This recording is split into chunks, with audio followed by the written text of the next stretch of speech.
Don't you worry about a thing. Jesus Christ is still the King. Welcome to The Uncommon Good with Bo Bonner and Dr. Bud Marr on Iowa Catholic Radio. Every Wednesday, diving deep in the truth of the Catholic Church and restoring all things in Christ. The Uncommon Good, live from the Mercy Live Up studio. The Uncommon Good is on the air. I'm Bo Bonner. Bud? Bud?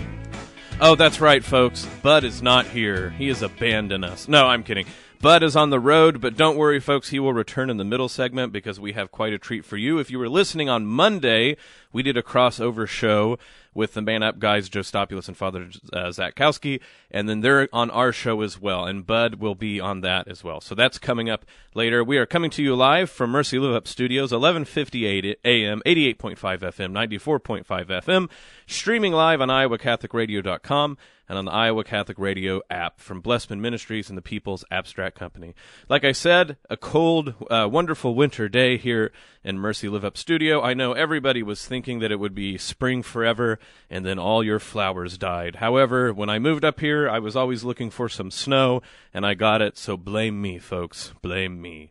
Like I said, it's me in the studio for the beginning and the end, but we have a wonderful segment for you today that I hope you stick around for. The Men's Conference, Faith for the Journey, that's coming up Saturday, March 25th, where we have a lot of local folks and also people coming from outside the diocese to speak, is coming up soon. And sort of in preparation for that, we had our crossover special with the Man Up guys. So that's what we'll be doing today, like I said, so make sure to stick around. We are underwritten, as always, by Mercy College of Health Sciences, where Bud and I are both mercifully employed. We are in spring break, hence why Bud is not here in the chair right now. So our students are out and about, hopefully getting some rest.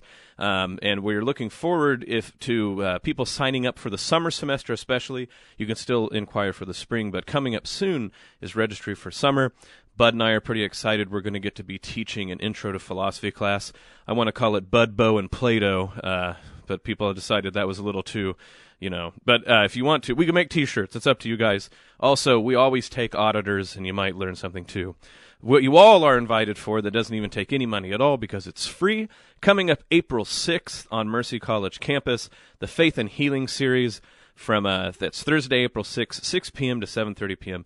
And we have a wonderful speaker, Dr. Chad Pecknold, from Catholic University of America. He's a systematic theologian. He's going to be talking about Augustine in the City of God, talking about how the martyrs' tombs, especially St. Stephen's, had provided all this healing and even raising people from the dead, and how this very bizarre to us episode in the church shows what the sort of Catholic understanding of health really means. He's also going to be on our show April 5th, the day before, so stay tuned and please make sure to come visit us. Like we said, it's free and open to the public, and we'd love to have you. Also, as always, underwritten by Cartridge World. Joe out in Cartridge World doing us the big favor of allowing us to bring our show to you. He's a wonderful guy. For businesses, home offices, college students, or busy moms trying to find affordable ink and toner cartridges, Cartridge World has what you need. 801 73rd Street in Windsor Heights, 515-564-7400. Business customers, they have pickup and delivery, and they are committed to recycling, and they are environmentally friendly as well. Like I said, we have a action-packed show for you. Not only do we have the middle segment with the Man Up dudes, I think some of them like to be called that sometimes, we also have for you, I think, one of our best, greatest big moments, why am I saying significant moments in church history? I'm using every word but the actual the adjective. Great moments in church history. It's really of the season, basketball fever's in the air. John Leonetti's really going to enjoy the one day that his team's in it. It'll be really interesting for us who have multiple weekends in it, but you know how that goes. But it's really of the season, so stick around, folks. In a minute, we'll be back with the Man Up guys. This is the Uncommon Good. Stick around. Hi, this is Father Chris Fontanini, and I want to invite you to join me for the Iowa Catholic Radio Pilgrimage to the Holy Land this October 29th and returning November 7th. We will walk where Jesus walked and celebrate Mass and see the Bible come alive. I encourage you to come to an informational meeting to learn more. It is scheduled Sunday, March 19th at 5 p.m. Go to iowacatholicradio.com to get the details or call 515 223-1150. What an amazing opportunity. Hey friends, John Leonetti here, and I am thrilled to be speaking at Faith for the Journey, Iowa's Catholic Men's Conference, Saturday, March 25th at St. Francis of Assisi Catholic Church in West Des Moines. Friends, I want you to join me and hundreds of other men of faith as we discuss the challenges and joys in being courageous disciples of Jesus Christ. Register today online at iowacatholicradio.com. You can make a difference in your families and communities. Register today, iowacatholicradio.com.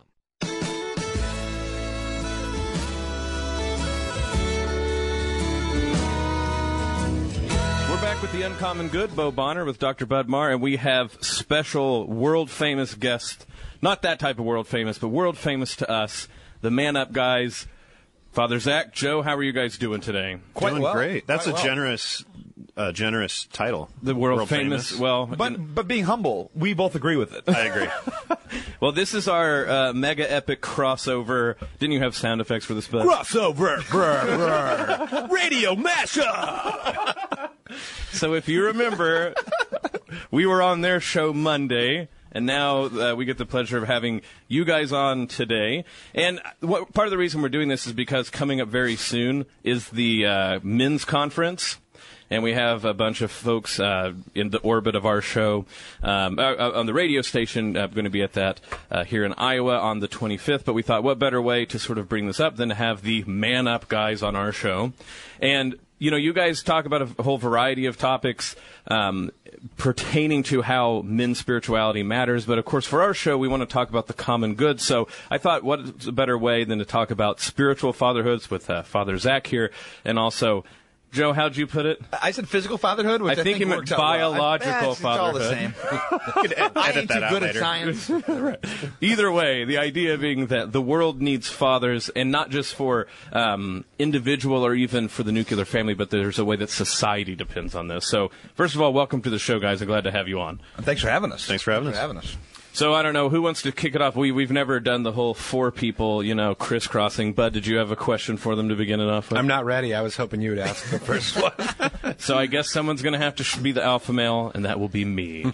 No, Father Zach, so what is it like for a spiritual father to, I don't know if it's counsel or interact with biological fathers, that's one I'm going with, and how is it that your role as spiritual father has a sort of wider cultural influence than just, what's good for this man, but what's good for society in large when it goes to effectively evangelizing to fathers?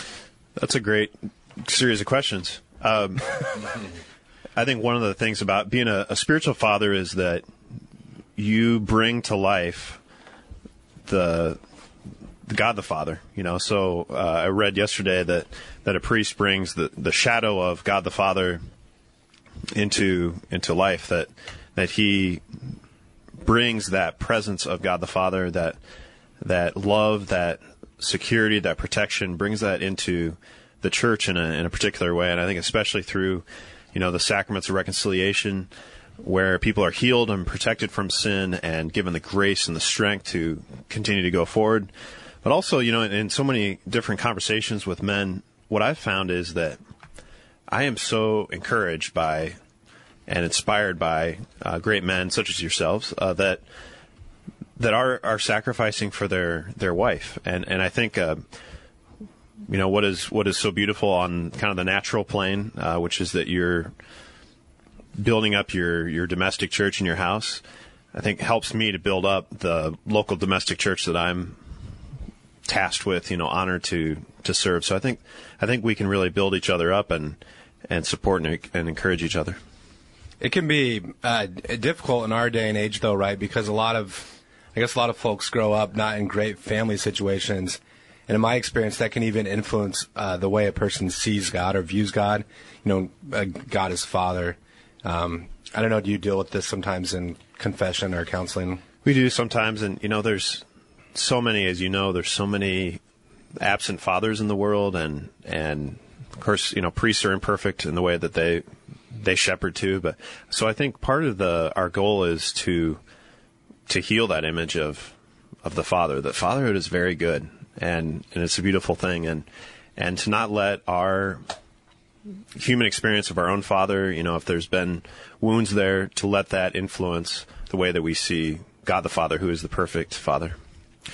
Joe, we now are going to turn to you for some brilliant advice in the biological realm. One of the reasons this is so important is because Joe and I need to get used to this, because we're going to be doing the radio sort of stuff for the men's conference on the 25th. True. And I think the reason they did this, I was pondering this, I don't think it's because we're better than our other two cohorts, but that, I think people feel bad for us because Bud and Father Zach, when people walk down the road and see them, they just want to go and confess their sins or have a shoulder to lean on. Hug us. Yeah, hug you guys. I think when they see me and Joe, they're like, when are we going to punch this guy?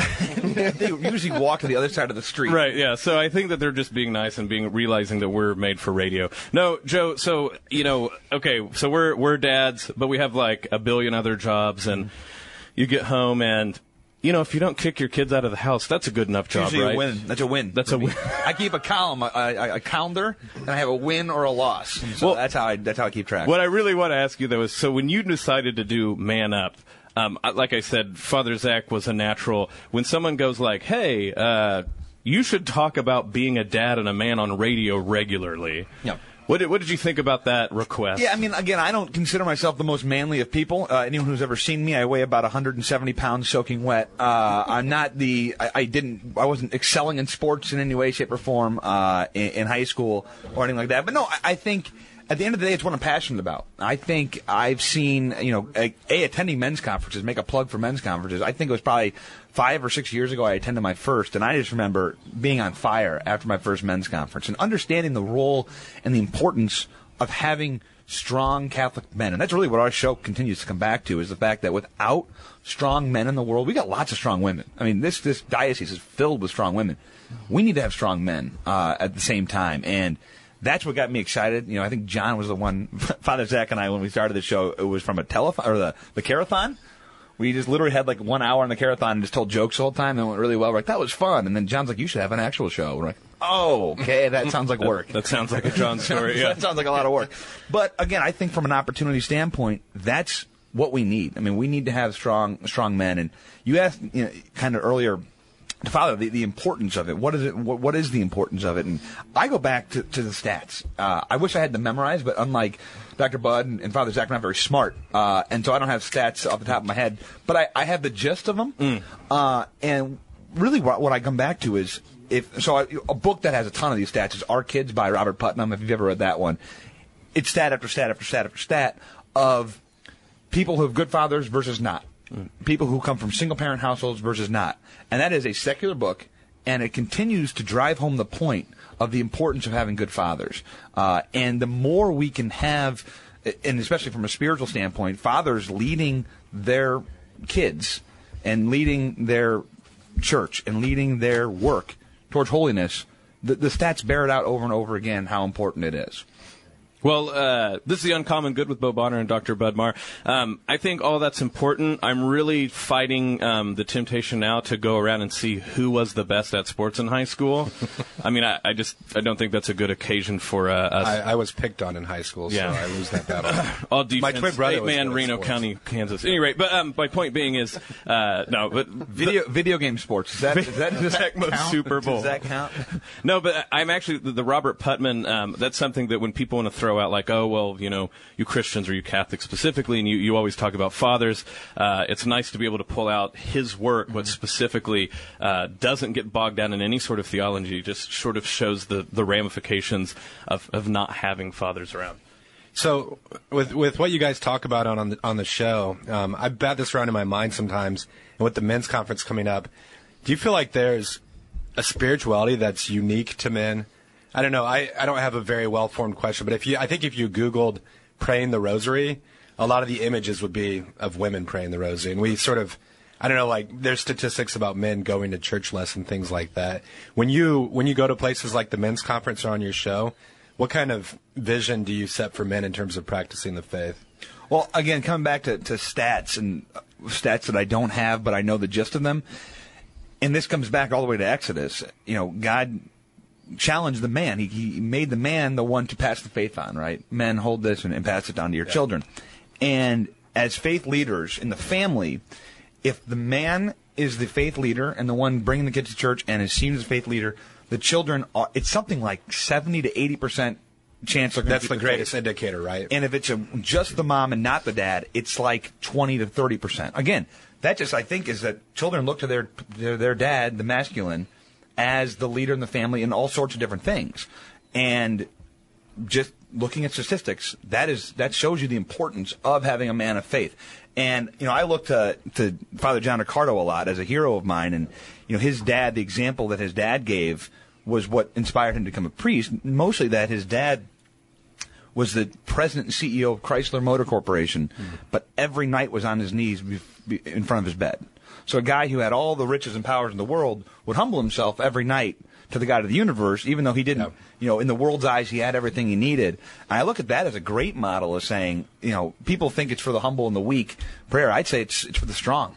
Right? That's where we need people, is people who don't need God, who have all the things in the world, but understand the importance of God. I think of St. Joseph, whose feast day we're going to celebrate next week, and his role in the Holy Family. His whole job was to be the protector of the Christ child.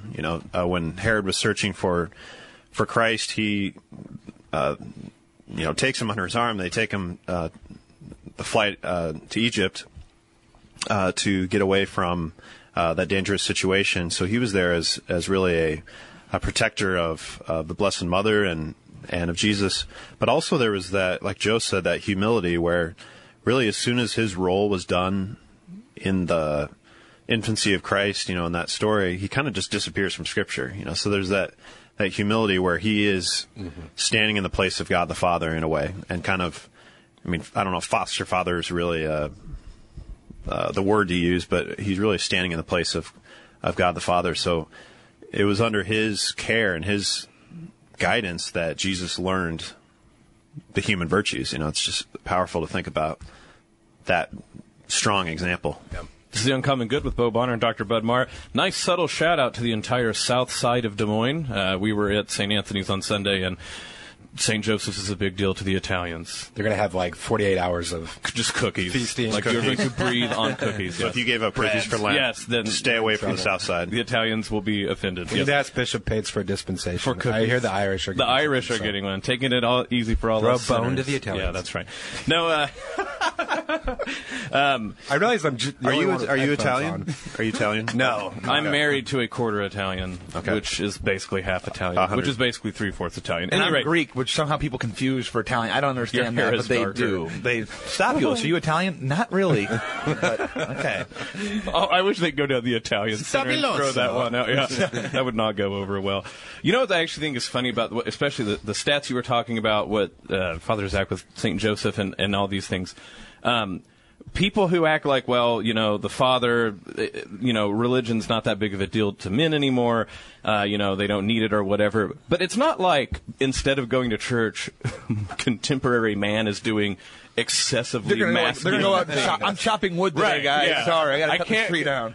You sissies are going to mass. I'm going to go kill an animal. Yeah. Like you are sleeping in an air-conditioned house. And possibly starting to drink to watch football. Like, Right, those are yeah, the major things going on in the life of I man have to today. do something really manly like play video games. Yeah, exactly. This might be like a big generational divide. One of the things that I bless God for every day is that our video games were not that great when I was a kid. So you could only play them for so long. Mm-hmm. But I will say that this idea of what takes the vacuum when men stop being involved in the faith is, frankly, shots fired here, folks, laughable. It's laughable what we decide is masculine in the wake of what used to be masculine. Now, I'll be honest, I'm actually very much behind people who point out that to be masculine doesn't mean to be angry or roided up or testosterone or some of the classic things. Machismo. That really should be thrown out the door. This WWF, that's how I always envisioned this, though. Right. Sting was, I always thought, am I Macho wrong? Man Randy Savage is what you thought Ricardo was. Yeah, like. exactly. Yes. Darn it. No, so I don't mind throwing out some of these ideas, but this idea that, faith leader, religious, the one, like you said, we've been reading through Exodus and Numbers, and this idea that it's the fathers that take up the standard of their families and lead their family out into the wilderness following Moses and Aaron, the spiritual fathers, right? This is not machismo. This is not silly, roided up masculinity.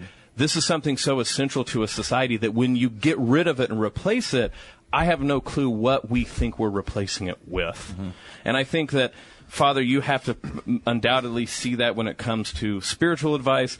But I mean, Joe, and I mean all of us here, that to me starts to be the difficulty when dealing with other men, is if you don't think your role is something like the head of the faith and spiritual well-being of your household, what do you think you're replacing it with at all? Yeah, and I don't think that football and video games are high in the list of things, but it harkens me back to the 1800s and 1900s, and some of the great men that we think about as heroes, whether it's political or art or whatever it was, they were open about their religion, very, very open and grounded in faith. Many of the, look at the founding fathers. How many of them were men, people leading out to war, and politicians and brilliant minds who were devout in their faith? And I think we just lost so much of that.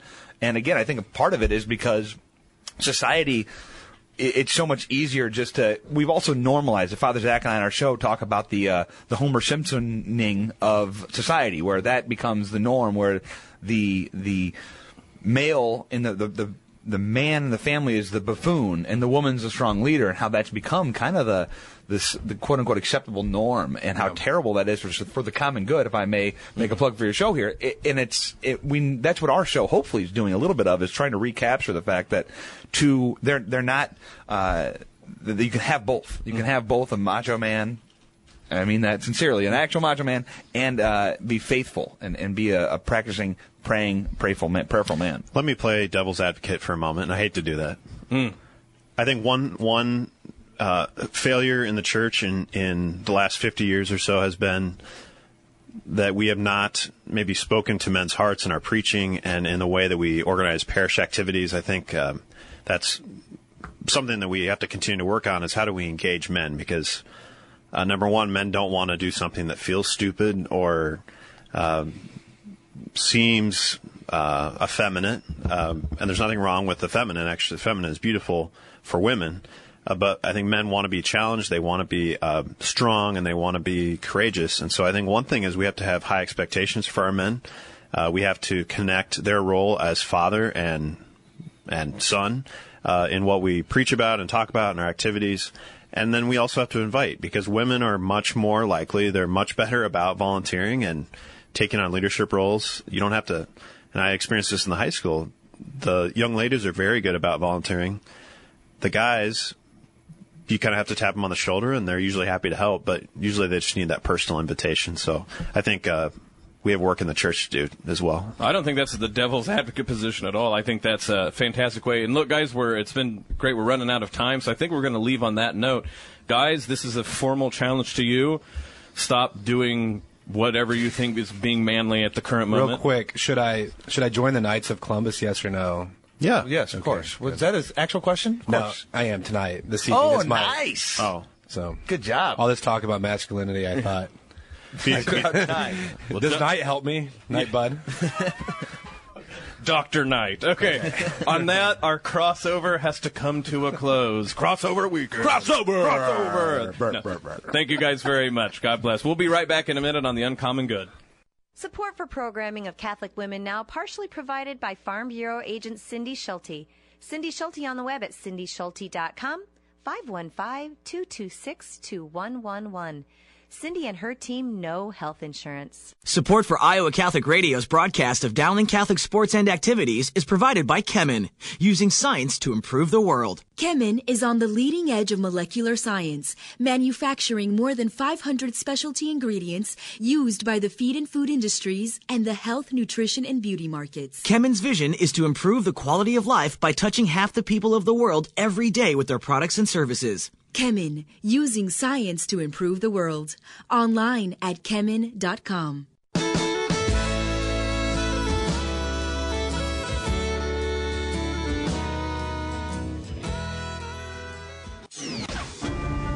And now, great moments in church history. The year 480. The place, Nursia, Italy. In the heated tournament between the forces of good and evil, the Cinderella team of God received a talent boost no one was expecting when the twins Benedict and Scholastica were born into the fold. The Blue Bloods in Rome thought they had Benedict's commitment sewed up, Jim. But after seeing their numerous scandals rocking their program, Benedict has chosen the much lesser-known team of hermits. You would think playing in the Roman Colosseums would seal the deal for a young five-star like Benedict, but the thought of battling it out in the confines of a cave must have appealed to the old-school purists. With Scholastica rising through the ranks of the local all-star nuns, Benedict's renown and holiness convinced other recruits to join him in the Cenobitic monastery, coining a new term for the ragtag group of teammates as they upset the number one seeds of Satan, the Benedictines. This is amazing, Kent. The Devil's team keeps throwing haymakers at the Benedictines, attempting to sow discord, revolts against Benedict's leadership, stoking resentments, and even trying to drown the freshmen Morris and Placidus. But despite all these attempts, Benedict and his crew keep upsetting the competition. Finally, at the end of his life, St. Benedict saw the soul of his sister Scholastica rise to heaven with the angels. Shortly thereafter, he too achieved the goal every saint is after.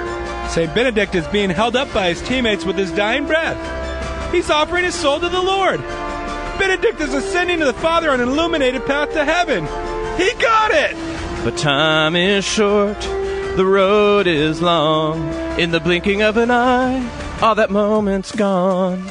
And when it's done, win or lose, you always did your best, 'cause inside you knew the one shining moment you reached for the sky.